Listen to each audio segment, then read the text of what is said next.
Hey guys! Welcome back to my channel. I'm so sorry kung ngayon lang ako nakapag-upload ng new video. May mga pinagkakaabalahan lang this past few weeks.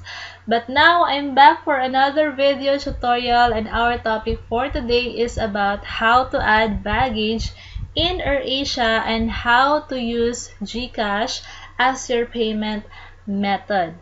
By the way, you can add baggage during booking and you can still add baggage after booking. Yan yung ituturo ko sa iyo ngayon. By the way, before I proceed, sa lahat ng mga naghahanap ng murang airline tickets, ferry tickets, bus tickets, don't hesitate to message me sa aking Facebook Messenger para ma-assist kita. Sa lahat ng mga gustong magpabook ng ticket, you can just message me and give me your origin and destination and travel date and your details para ma-book kita. And ako as a travel agent, sa lahat ng mga naging clients ko, I really make sure na makakarating sila sa kanilang mga destination. Nag-worry ako if hindi or may mga requirements silang hindi na comply.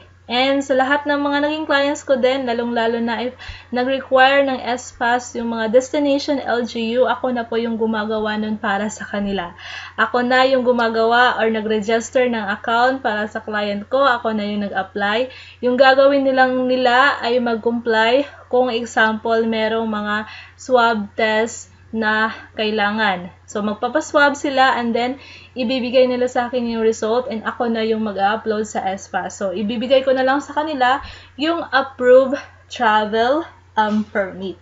So, ganun ako as a travel agent, hindi ako nang iiwan hanggang sa hindi ka makarating sa iyong destination. And sa lahat ng mga naging clients ko, thank you very much sa inyong pagtiwala. Kahit yung iba ay nasa YouTube lang din, nakilala at nag-reach out sa akin sa Facebook. So, thank you so much. So now, proceed na tayo sa ating video tutorial. So step 1, go to Google and then enter airasia.com. So let's just wait na matapos mag-load tong circle nandito sa right para ma-load lahat ng mga features. And then dito sa right side sa baba, makikita mo dito ang tumambay si Ava, Chat with Ava. So click mo yung icon na yan. Just click X if you're not a member. So Ava is typing.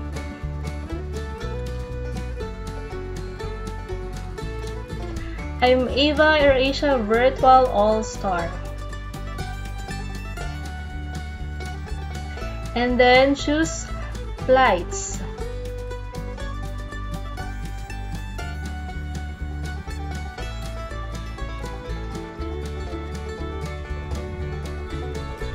And choose baggage. Choose a baggage related subject below. Select purchase or upgrade check baggage. And I need your booking number or PNR, which consists of 6 characters. Provide the booking reference number. And family name.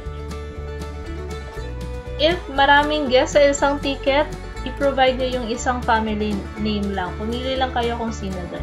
And departure city of your booking too.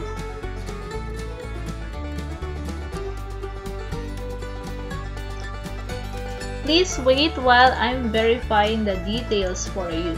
So dito, click here to continue your purchase. My link, i-click nyo yung link na yan and dito kayo mapupunta sa next page. So if you're going to click the first passenger, you can see na no check baggage. And then the second one, no check baggage. So now, pumili tayo ng ilang kilong baggage yung i-add. 20 kg, 25 kg, 30 kg, or 40 kg. And then sa baba, may mga presyo. For 20 kg, 510 pesos po yung babayaran. And then click done. So you can review here. Your fare includes one small carry-on bag allowance with a maximum weight of 7 kg. And the origin and departure and the baggage 20 kilogram. Confirm. Okay, click confirm changes. And after that, you will be redirected to the payment section. Okay.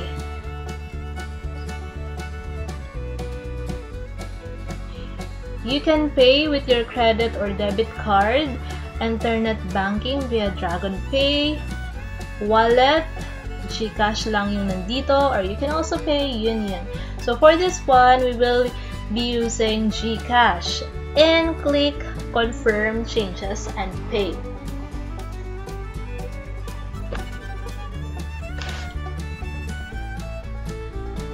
So you will be redirected to your Gcash.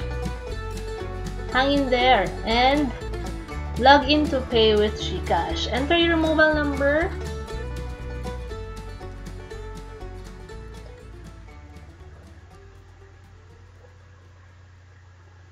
And click next. And your 6-digit authentication code sent to your registered mobile number. And click next. Log in to pay with Gcash. Enter your 4-digit PIN. Ikaw lang yung nakakaalam ng PIN na ito.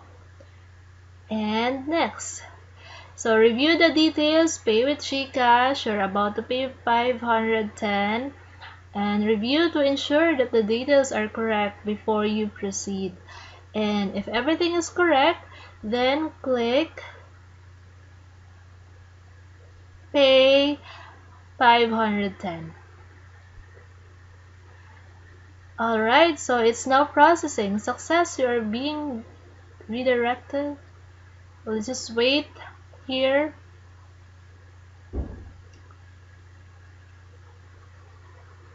And payment successful. Hintayin lang natin ma-full yung processing dito before you exit.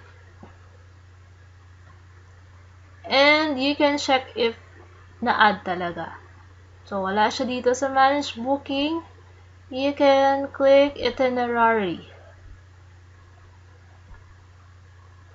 So, there you go guys. Nandito na yung 20 kg na inad natin na baggage. And that's all guys. Thank you so much for watching. I hope that you learned something. If you have questions, just comment down below or you can message me sa aking Facebook Messenger. Once again, sa mga gustong mag-inquire ng tickets, airline tickets, to-go tickets, bus tickets, at sa lahat ng mga gustong magpabook, provide me your origin and destination and travel date and also passenger details para makabook ko kayo and ma-assist ko kayo sa inyong mga travels. Kung gusto nyo na hindi na kayo mahahassle, find or book your ticket to a legit travel agent. You can also visit my website at www.chudagalwa.com for more business opportunities. Once again, thank you so much for watching and don't forget to like and subscribe. See you sa susunod na video. Keep safe everyone. Bye!